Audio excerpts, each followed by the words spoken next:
As of earlier today, Markkanen will remain a player for the Utah Jazz as he signed a 5-year, $238 million deal with the franchise. Now, as for the contract itself, I don't have a problem with it. It is smart in this case, seeing as the Jazz were still going through a rebuild at the time after the failure that was the Mitchell and Gobert experiment. Markkanen's been their best asset, and with him as a player for the team over the past couple seasons, he's easily had the best portion of his career so far. He's about to enter his prime, so it makes sense for them to give him that deal and capitalize on that talent. The Jazz will only succeed, though, when they start building around him a little better and getting their players to develop. Keyonte George shows some promise. Jordan Clarkson's always a solid player off the bench. John Collins is a bit iffy, and they still have to figure out the backup center position behind Walker Kessler.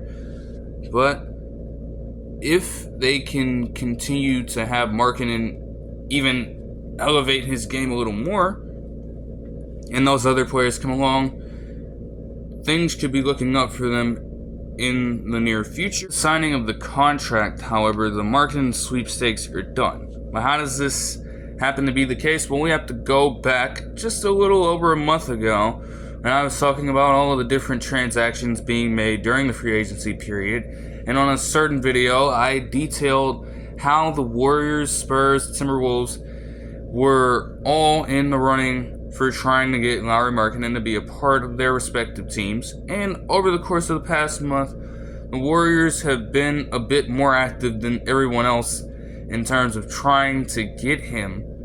They were centering different trade packages around Moody, Kuminga, and a few draft picks in the future. But the needle that really would get things moving for the Jazz was going to be Brandon Podziemski, because he is a very quality player, as we saw last season, making the all-rookie first team and doing great work for the Warriors. But he is a player that is capable of all that, and that you can pay for cheap, and that is going to be valued more in terms of keeping role players on your team who can contribute well, rather than going after a whole bunch of superstar talent and getting yourself over the second apron and potentially being penalized for bringing in all that money to allocate to just a small portion of players. The new CBA will not allow you to do that and get away with it. Your team is going to be in absolute shambles. In recognizing this, the Warriors viewed Podziemski as an untouchable asset for them. I've heard from different news sources about the talks between the Jazz and the Warriors, but in terms of actual movement, there hasn't really been any traction made by either side over the past month. The Jazz were willing to drag it out for as much as they could because they are that persistent.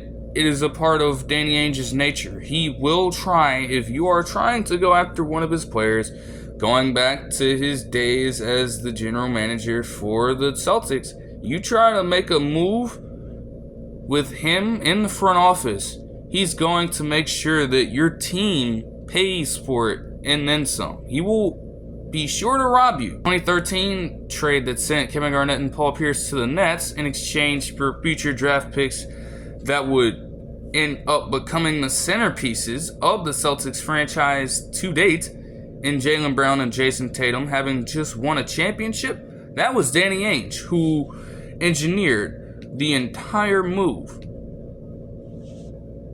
So he's going to make sure that you pay for it.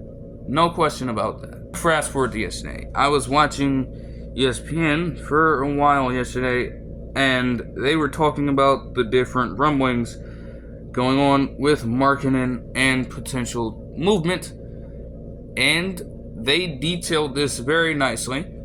So August 6th, 2024 was the final day that Markkanen could be retained as a player for the Utah Jazz and still have some semblance of eligibility for a trade in the future. What do I mean by that? Yesterday was the very last day that the Jazz could viably lock up Markkanen and ensure that if things went south with his production this season, they could move him on a single day during the next NBA season.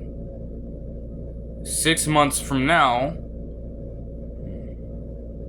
6 months from yesterday would take us all to February 6, 2025, the exact date that the trade deadline is enforced, and that would give any team who was still trying to negotiate with the Jazz to get Markkanen during this time, they would have that single day to make a move. And before and after that, they could not go anywhere with that. They would just have to stand pat and hope that he was not doing his best, or just completely move off of Markkanen as a potential asset to look for in a certain trade. They would have to shift focus elsewhere. However, if Lauri Markkanen were to ink a contract extension with the Jazz on this day, August 7th, or any time later, his trade eligibility would be nullified during the 2024-25 season, and he could not move on from the team. He would play out the entire regular season with them, and whatever happens in the offseason may happen, but it's a lengthy deal anyways, and all signs point to him performing well with the squad this season. So there's no reason to me that suggests that he would get traded after the first season of his deal unless they just do completely horrible next year. Markkanen, like I said, now that he is a quality player for the Jazz for the foreseeable future, he will retain his status as their franchise guy, you can say. I mean, he had a little bit of a drop off in overall points, but not too bad, especially when you consider that he played 11 less games last season. And he did set a milestone. His 8 3-point attempts per game were the highest ever for a player over 7 foot tall in NBA history. Markkanen shot 39.9% from the 3-point line last season, which was his second highest mark in his career. And offensively, he is potent in the paint and on the outside. He's a true 3-level scorer. He's not necessarily known for just banging down low in the post, but he can get there. And we know what he's capable of out on the perimeter. You also, if you're a smaller player and you're trying to guard Markkanen as he's cutting to the basket, good luck with that as well. In Markkanen's case, no one could have expected him to become this great of a player when he entered the league in 2017. He was obviously a fan favorite player with the Bulls, but his flaws truly hurt the team, a team that was already flawed all across the board.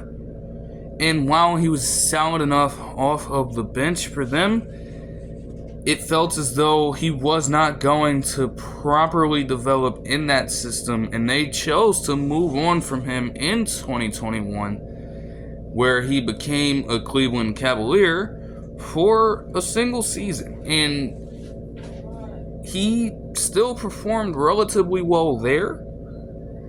His defense was still lackluster, even though with him and Jarrett Allen back there, one would believe that a unit that large would be able to fend off defenders at ease. To his credit, Allen certainly did that, and then some. Markkanen still has work to do there overall, but he did enough to get his trade value up, and the Jazz took a flyer on him, and ever since then he took off. But to show you just how great he has become, and granted, a lot of his early career, you could even say that he might have been a little underrated or undervalued, given the fact that, again, Bulls were almost ghosts in the late 2010s. They were non-factors in the NBA at that point.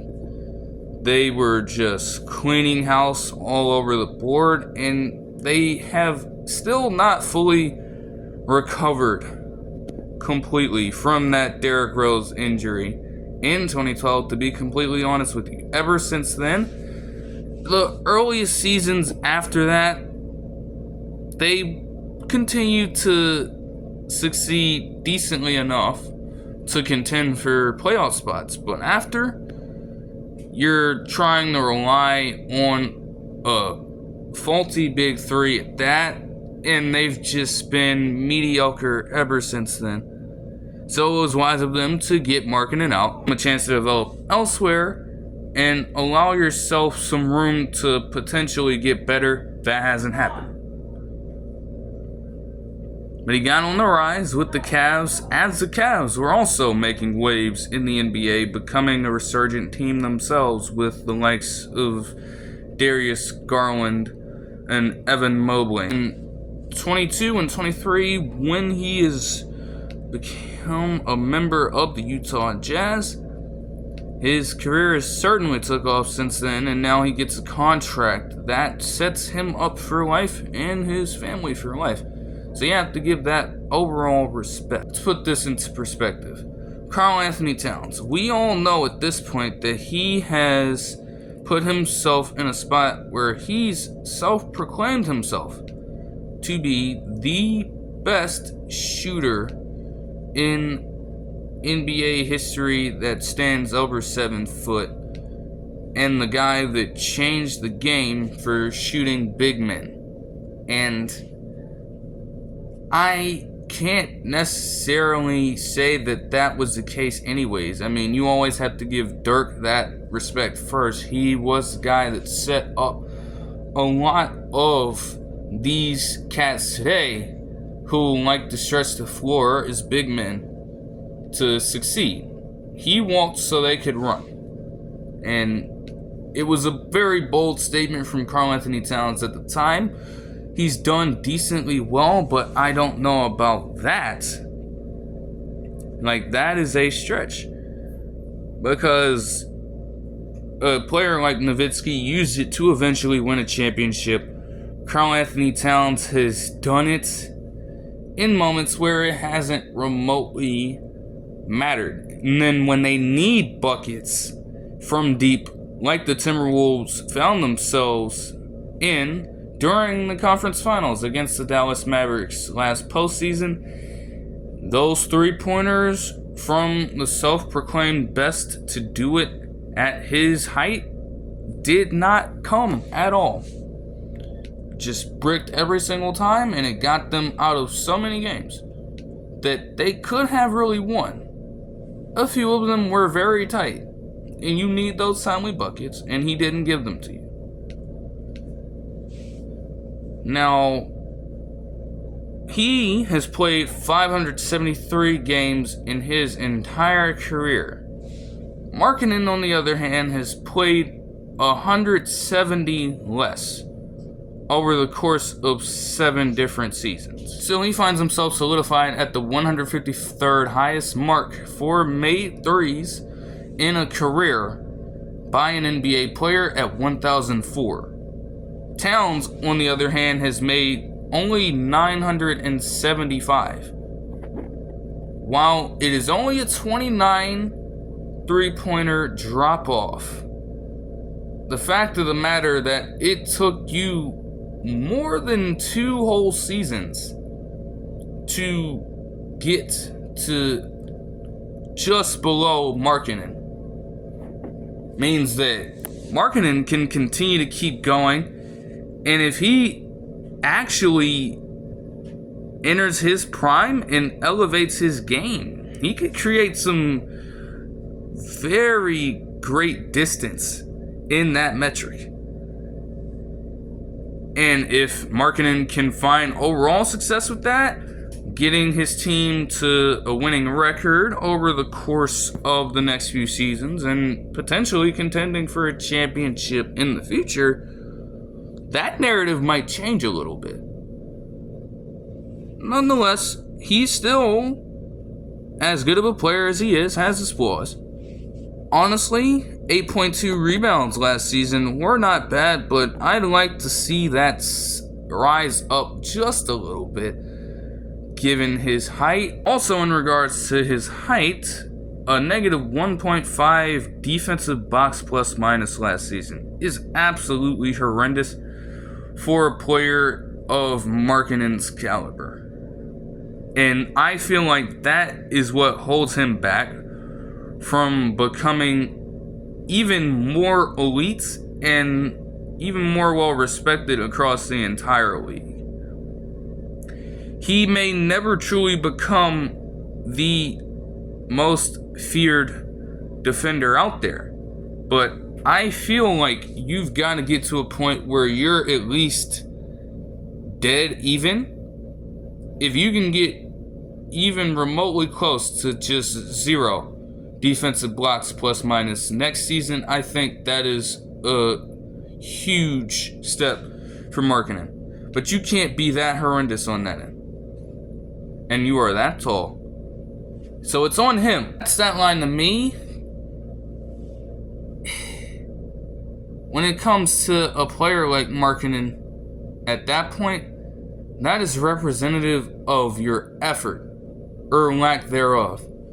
And he will definitely need to make sure that if he wants to lead this team to more than just mediocrity and missing out on the play-in over the course of his contract, it'll start with him locking in on the defensive end and becoming more of a threat, because that will just influence other players in the locker room and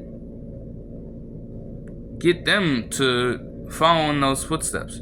I won't make any predictions as to what Markkanen's numbers may look like next season. And again, I would hope that the Jazz at least contend for the play-in. Granted, it was very tight in terms of the play-in race. Just too contested, to the point where it took all the way up until the last few games to decide who would get all of the play-in seeds. Completely. And it is a lot to expect the Jazz to just jump from missing out to asserting themselves as a top 6 seed. That's a lot to expect from them in just a single season. It would take something absolutely extraordinary to happen. But if they can make that jump to becoming a play-in team and maybe winning one of the requisite 2 games, I think that could do them wonders for next season. That'll be a success. That'll do it for this one. I hope you guys enjoyed the video, and I'll see you guys next time. Peace.